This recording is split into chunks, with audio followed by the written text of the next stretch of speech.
What is going on, everybody? Welcome back into TTP Sports. It's going to be a very busy night for us, folks. We're going to have two videos here tonight, including the one I am talking about right now, which is a huge Sixers victory in Game 3 to make it a 2-1 series lead for the New York Knicks. They beat the Knicks 125-114, and Joel Embiid was special tonight. He was amazing. He was amazing. And that's the bottom line. Joel Embiid was simply fantastic. 50 points. Insanely efficient. Insanely efficient on the shooting side. There were just so many instances. Dude, just let it fly. Especially in that third quarter. Just let it fly. Nothing but net. Nothing but net. It was fun to watch. It was fun to watch, I'm not going to lie. There were some fears, though. In the beginning stages of the game, Kyle Lowry gets hit with a flagrant. Joel Embiid also gets hit with a flagrant. The Sixers looked like they were getting very frustrated with a lot of the calls, going against them. And there were some questionable ones. There were some non-questionable ones, which is very obvious because, like I said in the past recap of Game 2, NBA referees are terrible. There's going to be bad calls, regardless of anything. And, of course, yeah, there are going to be some fouls that were missed on the New York side. There's fouls that are missed on the Sixers side, and I wouldn't be shocked if New York Knicks fans after tonight's game say that the refs were a huge reason why the Knicks lost this game. So they're probably going to play that card. But at the end of the day, like I said, from Game 2 for the Sixers wise, yes, the refs impacted the game, but there definitely were reasons why the Sixers won this, obviously because of Joel Embiid just being electric on the floor. The Sixers got some huge stops on the defensive side. Tyrese Maxey woke up in the second half, and they did get scoring from secondary guys. When you get scoring from secondary guys, you're probably going to be more successful. Now, granted, not every secondary guy went off. Tobias Harris had a terrible shooting night once again, 0 for 2 from 3, 4 of 10 from the field. He only had 8 points in the game. Kelly Oubre was huge for you. Definitely looked less afraid going to the rim, and he was there, to put some dunks in there, and then he hit some, 2 threes for you. He had 15 points on the night. And then Campaign off the bench provided a much-needed spark for you. He gave you 11 points off the bench. That was huge for you. Granted, some of the other bench guys like Paul Reed and Buddy Hield, they didn't play a lot in this game. Buddy Hield only played 4 minutes, and Paul Reed only played 7. So, say what you want there, but this is basically just Joel Embiid took over this game, and that is basically what happened. Tyrese Maxey showed up in the third quarter after a very slow first half. There were sections in that fourth quarter where I was, really questioning, oh, God, are you going to let this slip? Because there was a lot of miscommunication in the non-Joel Embiid minutes, and there were just some questionable things. But thankfully, the Knicks, on certain possessions, also screwed up and had some miscommunication issues and had some turnovers. So it was going like that for both sides in certain aspects of this game. So I'll take that any day of the week. End of the day, you forced 2-1. You won the game. You needed to win this because if this series went 3-0, obviously the series is over because it is impossible to come back down from 3-0 in the NBA. So this game was huge. And for Joel Embiid, for as efficient as he was today, we got to see if he can carry this over. Because apparently it was announced after the game, this came from Woj, he's been being treated for Bell's palsy since the Miami game. Like, are you serious? like what does this do? Why is everything happening to Embiid?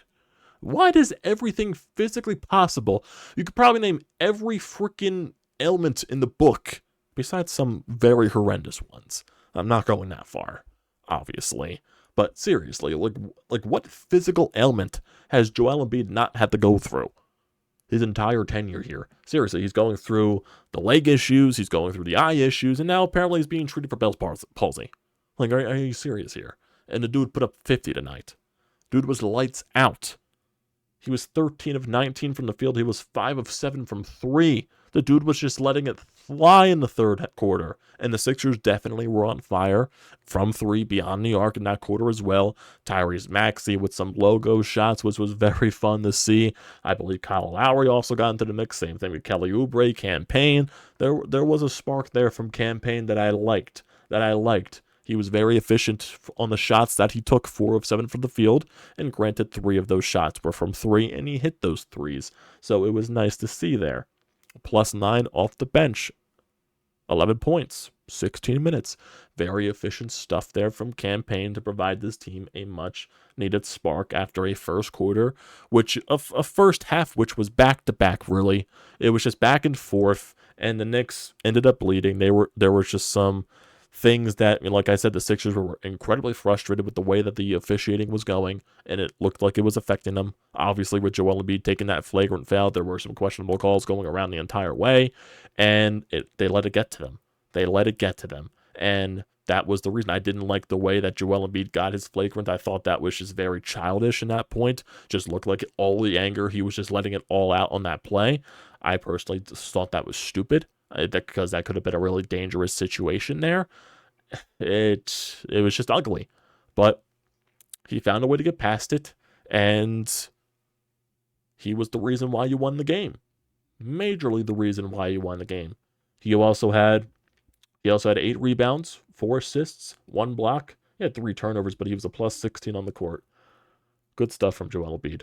Fantastic stuff there. Tyrese Maxey, like I said, he was very, very quiet in the first half, stepped it up in that third quarter, finished with 25 points, 9 of 21 from the field, 3 of 8 from 3, 4 of 4 from the free throw line, 4 rebounds, 7 assists, and 2 steals, so great stuff there from Maxey.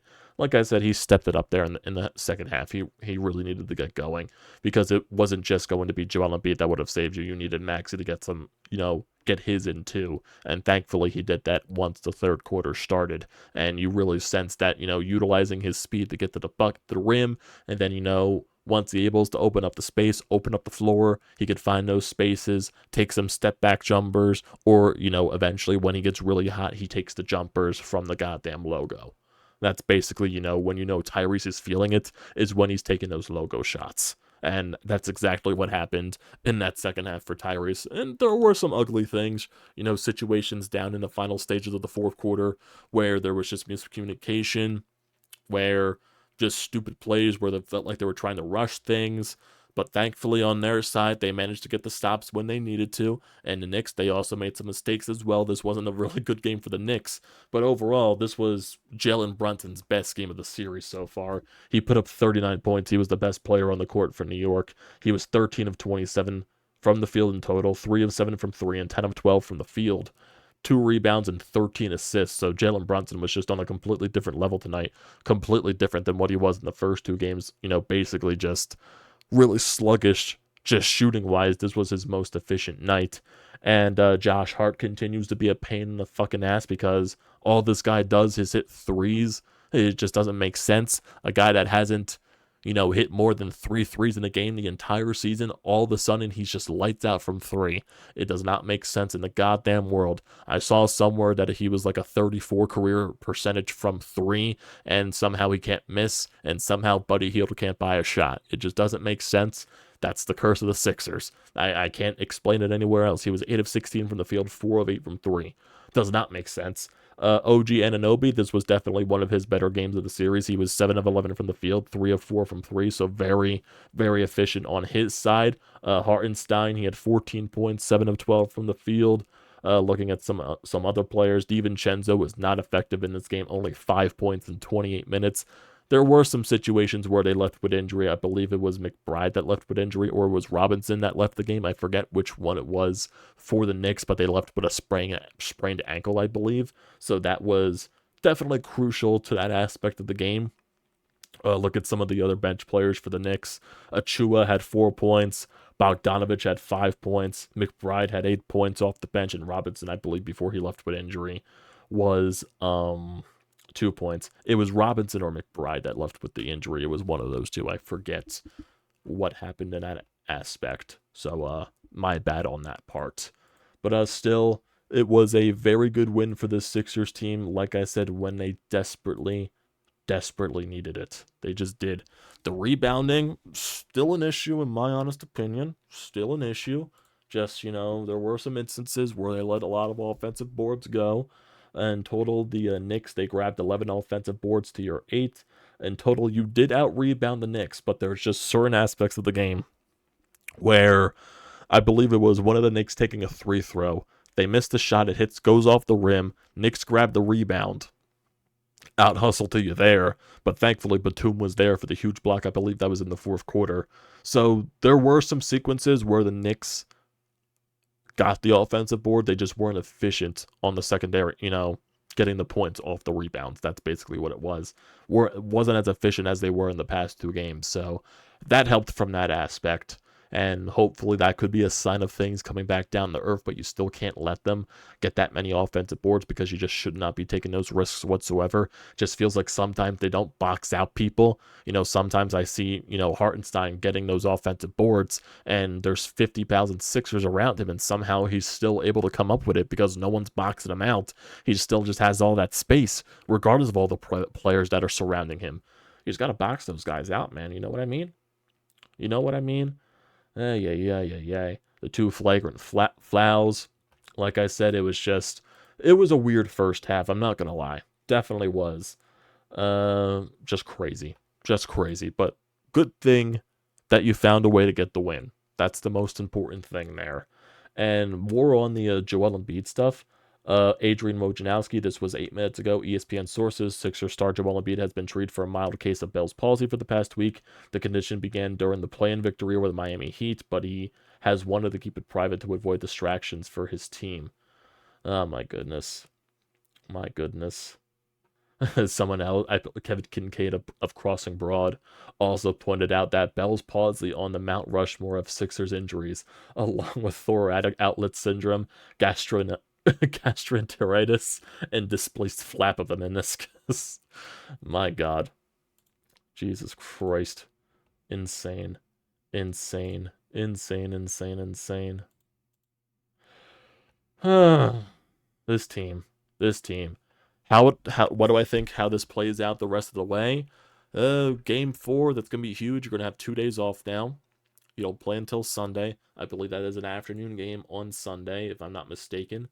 Yep, that is going to be a 1 o'clock game on ABC. So, national broadcast right there. You're going to have to find a way to tie this series up, sending it back to Madison Square Garden, which would be on April 30th, which would be on Tuesday. So you gotta find a way to fight through. Gotta find a way to fight through. And I still think I need more people to step up. It was nice seeing Oubre chip in a little bit, nice seeing Campaign chip in a little bit. The amount of times we asked Tobias Harris to step up, it's insane. But I'm just not shocked at this point. Seriously, there's instances where he gets a pass down low, he grabs a rebound, and he can't put back the board. It's just insane. It's insane. He can't even put it back. How many times he misses an open layup? It's ridiculous at this point. Ridiculous. Like, he gets some scoring early on, and then he's basically a non-factor the rest of the game. I even said that to one of my buddies that was over my house watching the game. I said, watch, Tobias, he's going to score these early points. He's going to be a non-factor the rest of the game. Non-factor. And that was exactly what happened. Because that is the Tobias Harris experience here. Just is. It just is. My God. And when he put up some of those threes, they were just hideous. My God, like, why? Unreal. Unreal. Let's see. Amy Fadul just posted, so this is Embiid in the post-game press conference talking about the Bell's palsy. Embiid said how it affected his facial muscles and eyes, said it's unfortunate, but it wasn't going to stop him, wants to play as much as he can and as hard as he can, adds that it's not an excuse, just unfortunate that he is dealing with it currently. So I wonder if that had something to do with his eye issues and why he's wearing the sunglasses. So I wonder if the Bell's palsy is the reason for that with the eye issues. Like, seriously, he's doing this with one eye, basically. No knees. It's crazy. It is absolutely insane. Insane, boys. Insane. Joel Embiid even said it's been pretty annoying dealing with it. So, I wouldn't be shocked. Like, seriously, he can just never have a playoff where he's just healthy. It's unreal. It is unreal. But, yeah. So, Game 4, it's going to be on Sunday afternoon, and hopefully this team can find a way to tie the series up, going it back to Madison Square Garden just to make it more interesting, in my opinion. You got to win. I still believe that Game 4 is must win for you. You need to tie this series up and win both games on your home court. So I'm not expecting Joel Embiid to put up 50 again. So I need Tyrese Maxey to show up from the beginning of the game on. Can't just start in the second half. Got to keep it going. Got to start from the fourth quarter, the first quarter, and then, contribute your way as the rest of the game goes on. Joel Embiid, let him do his thing. Is he going to be as efficient as he was today? I'm not entirely sure. We'll have to wait and see. But then I need other guys to step up. I need Oubre to do what he did tonight. And maybe if this gives Nick Nurse some confidence in using Campaign, maybe Campaign can provide another spark for you off the bench. You still need some guys, though. You definitely do. It would be nice to see Batum maybe have a good shooting day. It'd be nice to see Kyle Lowry go off, but I don't expect him to do anything like that just because of, where he's at in his career in this league. He's just not going to go off for those shooting nights. But, and also Tobias Harris, like, seriously, can Tobias Harris just give us one fucking game? That's all we're asking. One game. One game where you don't look incompetent. Please. Please. That's all we're asking for. So, that'll do it for right now, everybody. So, like I said, 2 videos are going to be posted tonight. So, basically, right after I'm done recording this one, I'm going to be recording my reaction to the Eagles draft pick in the first round. So, that'll be some fun things to talk about there. And, yeah. Going to be some interesting stuff. Very long night tonight. It's going to be a very long night. I'm probably not going to get much sleep. So, pray for me in that aspect. So, thanks, guys, for tuning into this recap. Don't forget to leave a comment in the comment section down below. Don't forget to drop a like. Don't forget to hit that subscribe button. It does me a great deal of service. And also use the code TTPSPORTS, $20 off your first purchase at SeatGeek. Great deal. Do not pass it up. Once again, guys, thank you for joining me so far here. And then if you tune into the Eagles reaction, I'll see you there. So, thanks, guys. I'll see you next time.